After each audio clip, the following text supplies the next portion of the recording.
ओम हर हर महादेव। जय श्री कृष्णा, राधे राधे। आज मैं आप लोगों को कार्तिक महात्म्य के चौथा अध्याय या पांचवा अध्याय आपको सुनाने जा रही हूँ। कथा करने से पहले आपसे निवेदन करना चाहती हैं कि यदि आप हमारे चैनल पर नए हैं तो कृपया करके लाइक करिए, सब्सक्राइब करिए, शेयर करिए, बेल आइकन को प्रेस कर दीजिए जिससे सारे नोटिफिकेशन आपके पास जाती रहे। ओम हर हर महादेव लिखना न भूलें। आइए हम लोग कथा की ओर चलते हैं। माता शारदा की कृपा, लिखो भाव अनमोल, कार्तिक मास महात्म का कहूँ चौथा अध्याय खोल। तो नारद जी ने कहा, ऐसा कह करके भगवान विष्णु मछली का रूप धारण करके आकाश के जल में गिरे। उस समय विंध्याचल पर्वत पर तप कर रहे ऋषि कश्यप अपनी अंजलि में जल लेकर के खड़े थे। भगवान उनकी अंजलि में जा गिरे। महर्षि कश्यप ने दया करके उसे अपने कमंडल में रख लिया। मछली के थोड़ा बड़ा होने पर महर्षि कश्यप ने उसे कुएं में डाल दिया। जब वह मछली कुएं में भी न समा सकी तो उन्होंने उसे तालाब में डाल दिया।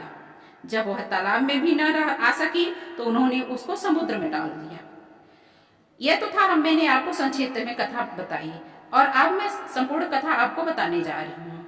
वह मछली वहां से भी बढ़ने लगी। फिर मछली मत्स्य रूप में भगवान विष्णु ने इस शंखासुर का वध किया और शंखासुर का हाथ में लेकर के बद्री वन में आ गए। वहां उन्होंने संपूर्ण ऋषियों को बुला करके इस प्रकार आदेश दिया कि मुनीश्वरों, तुम जल के भीतर बिखरे हुए वेद मंत्रों को खोज करो और जितनी हो सके उन्हें सागर से जल से निकाल लाओ। मैंने पहली कथा में बताई थी कि वेद हमारे कार्तिक मास में ही विष्णु भगवान ने हमारे वेदों को लेकर के जल में गिरे थे, यानी जल में विराजमान थे। इसलिए कार्तिक मास नहाया जाता है।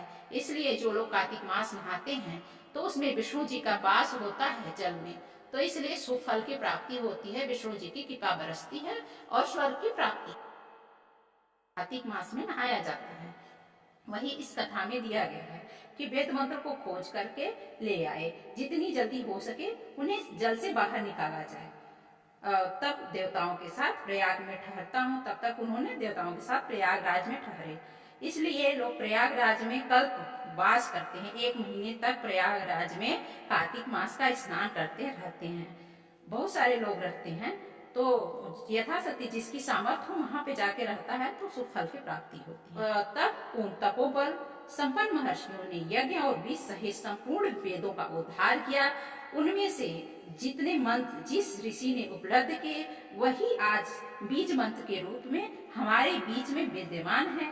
ऋषि मानते हैं कि तदंतर सब ऋषि एकत्र होकर प्रयागराज में गए। वहां उन्होंने ब्रह्मा जी सहित भगवान विष्णु को उपलब्ध हुए सभी में वेदों के मंत्र समर्पित कर दिया, विष्णु भगवान को दे दिया।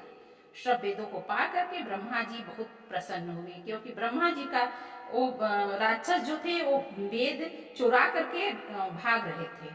उनके लिए ये गंगा जल में छिपाया गया था। उन्होंने देवताओं और ऋषियों के साथ प्रयागराज में अश्वमेध यज्ञ किया।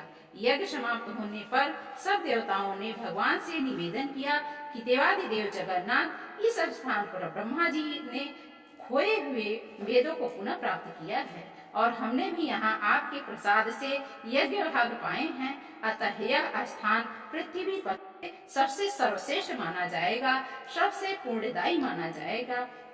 जो लोग यहाँ पे भोग मोक्ष के लिए आना चाहेंगे तो वो आकर के यहाँ पे कल्पवास कर सकते। साथ ही यह समय भी महापूर्णमय और ब्रह्मघाती भी रहेगा। महापापियों की भी शुद्धि करने वाला होगा। यह स्थान दिए हुए दान को अक्षय बना देगा। हो यह वर दीजिए। तो भगवान विष्णु जी बोले देवताओं से, तुमने जो कुछ कहा है वह मुझे स्वीकार है। तुम्हारी इच्छा पूर्ण हो। आज से यह स्थान ब्रह्म क्षेत्र के नाम से प्रसिद्ध होगा।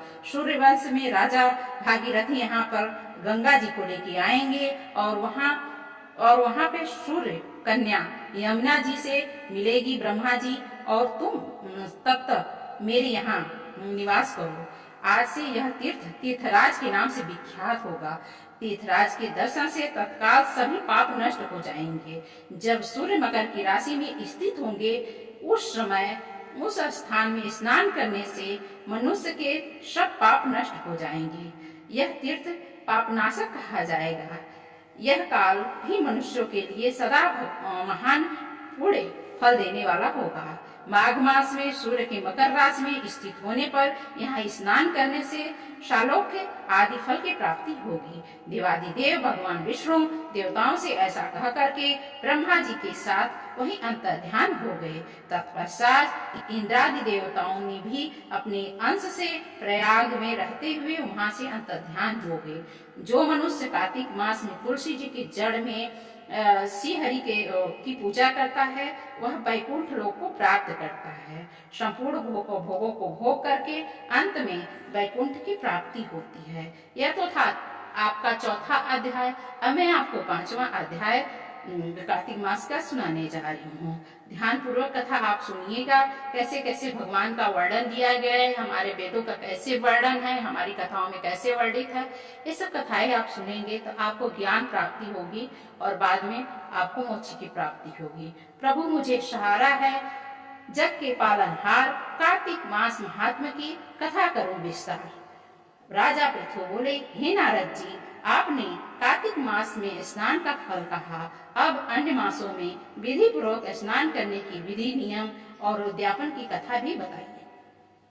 तो पांचवें अध्याय में वर्णन आता है कि देवर्षि नारद ने कहा, हे राजन, आप भगवान विष्णु के अंश से उत्पन्न हुए हैं, अतः यह बात आपको ज्ञात ही है कि फिर भी आपको यथाचित विधान बतलाता हूँ। अश्विनी मास में शुक्ल पक्ष की एकादशी से कार्तिक मास के व्रत करने चाहिए। ब्रह्म मुहूर्त में उठ करके जल का पात्र लेकर के गांव से बाहर पूर्व अथवा उत्तर दिशा में जाना चाहिए।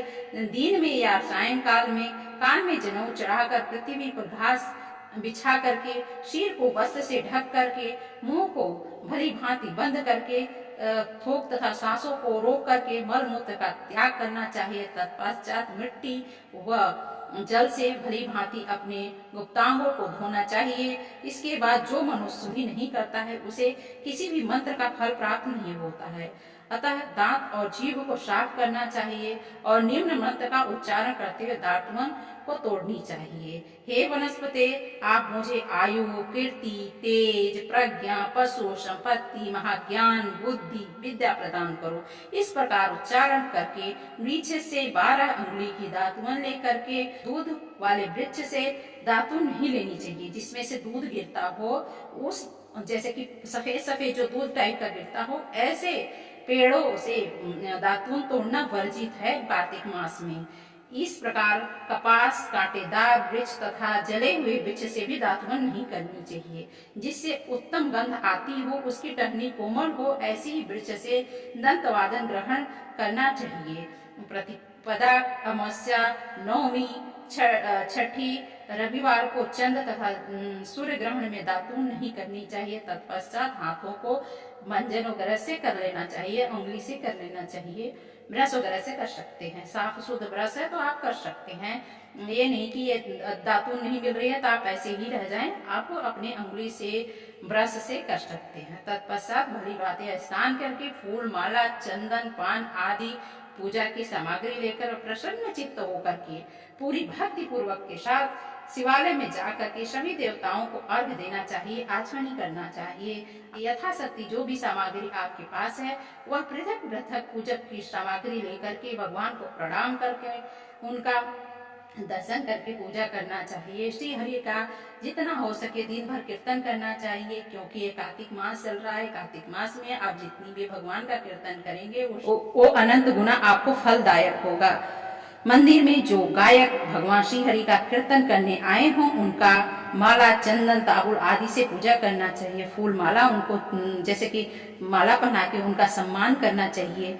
और क्योंकि देवालयों में भगवान विष्णु को अपनी तपस्या, योग और दान द्वारा प्रसन्न करते हुए, परंतु कलयुग में भगवत यानी कीर्तन का ही बहुत महत्व माना गया है। सिर्फ कलयुग में भगवान का, श्री हरि का नाम लेकर के जैसे ओम नमः शिवाय, चाहे ओम नमो भगवते वासुदेवाय, चाहे जो भी आप कीर्तन राधे राधे जो भी करना चाह रहे हैं उस हिसाब से जो नाम लेना चाह रहे हैं वही आप यदि दिन भर लीजिए या एक घड़ी लीजिए, एक पल लीजिए, जितने भी आपके पास टाइम हो उतना ही आप लेंगे तो आपको शुभ फल की प्राप्ति होगी। जितना आपके पास टाइम है, काम के बजाय आपके पास जितनी टाइम है उतना ही करेंगे, उतने में ही भगवान खुश रहेंगे। ये नहीं कि आप माला ही लेके बैठ जाइए, सारा दिन करते रहिए, ये भी कोई जरूरी नहीं है। पूरा काम करके आप काम से पहले थोड़ा देर भगवान का नाम ले लीजिए, यही महात्म्य में बताया गया है। नारद जी राजा पृथु से बोले, हे राजन, एक बार मैंने भगवान से पूछा कि हे प्रभु, आप सबसे अधिक कहाँ निवास करते हैं?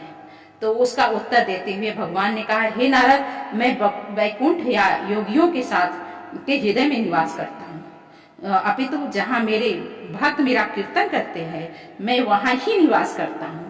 जो मनुष्य चंदन माला आदि से मेरे भक्तों का पूजन करते हैं उससे मेरी ऐसी प्रीति होती है जैसे कि मेरे पूजन की प्रीति होती है। ये नहीं कि मेरा पूजन ही करना उचित है, जो लोग पूजन कर रहे हैं उनका भी सम्मान करना जरूरी होता है। नारद जी ने फिर कहा, शीरीष, धातुर, गिरजा, चमेली, केसर, कंदार, कटहल के फूलों व चावल से भगवान विष्णु की पूजा नहीं करनी चाहिए। अड़वल के फूल, कंद, गिरीश, जूही, मालती और केवड़ा के पुष्प से भगवान शंकर की पूजा नहीं करनी चाहिए। जिन देवताओं की पूजा में फूल दृष्ट है उसी से उनकी पूजा करना चाहिए। पुष्प पूजन समाप्ति के बाद भगवान का क्षमा प्रार्थना करना चाहिए, यथा, हे सुरेश्वर, हे देवेश्वर, हे देव, न मैं मंत्र जानता हूँ, न क्रिया जानता हूँ, न भक्ति जानता हूँ, न आपकी पूजा करने का कोई विधान जानता हूँ, न मैंने कुछ पूजा करना ही जानता हूँ। मेरी प्रार्थना आप साष्टांग दंडवत करके मैं प्रणाम करता हूँ। मेरे भजन को, मेरे कीर्तन को स्वीकार करो। श्री हरि की कथा उस दिन सुननी चाहिए, ये कार्तिक मास में पूरे दिन सुननी चाहिए कथा। जब भी आपके पास टाइम मिले उसी टाइम आप कथा सुन सकते हैं। और उसके बाद में जो प्रसाद आपने भोग लगाया वो भगवान को चरणामृत और चाहे मिश्री, चाहे जो फल आप चढ़ाए हो वही आप अर्पित करके वही पहले आप पाइए अपने खुद। पंडित हो तो वहाँ पे पंडित को दीजिए, फिर उसके बाद अपने पाइए तो शुभ फल की प्राप्ति होती है। उसके बाद में आप अन्न जल ग्रहण करते हैं तो शुभ फल की प्राप्ति होती है। जो मनुष्य उपरोक्त विधि के अनुसार कार्तिक मास का व्रत अनुष्ठान करते हैं वह जगत के सभी सुखों को भोग करके अंत में वैकुंठ को वास करते हैं। ये तो था हमारे कार्तिक मास का चौथा और 5वां अध्याय। ये सब कथाएं आपको सुन के कैसी लगी? और ये मत्स्य अवतार की कथा संक्षिप्त में इसमें दिया गया है तो मैं इसको सुनाई हूँ। वैसे मेरा संपूर्ण कथा हमारे चैनल पे पड़ा हुआ है, यदि आप सुनना चाहें तो आप डिस्क्रिप्शन बॉक्स में दिया गया है, वो आप कथाएं प्राप्त कर सकते हैं, तो संपूर्ण जानकारी ले सकते हैं कि मत्स्य अवतार कैसे हुआ। इसमें कार्तिक महात्म्य में संक्षिप्त में इसमें दिया गया है, इसलिए मैं आपको संक्षिप्त में कथा सुनाई हूँ। आप बेल आइकन को प्रेस कर दीजिए जिससे कि आपको छठी, सतवीं, 35 अध्याय है, सारा 35 अध्याय आपको प्राप्त हो सके। जय श्री कृष्ण, राधे राधे, ओम हर हर महादेव।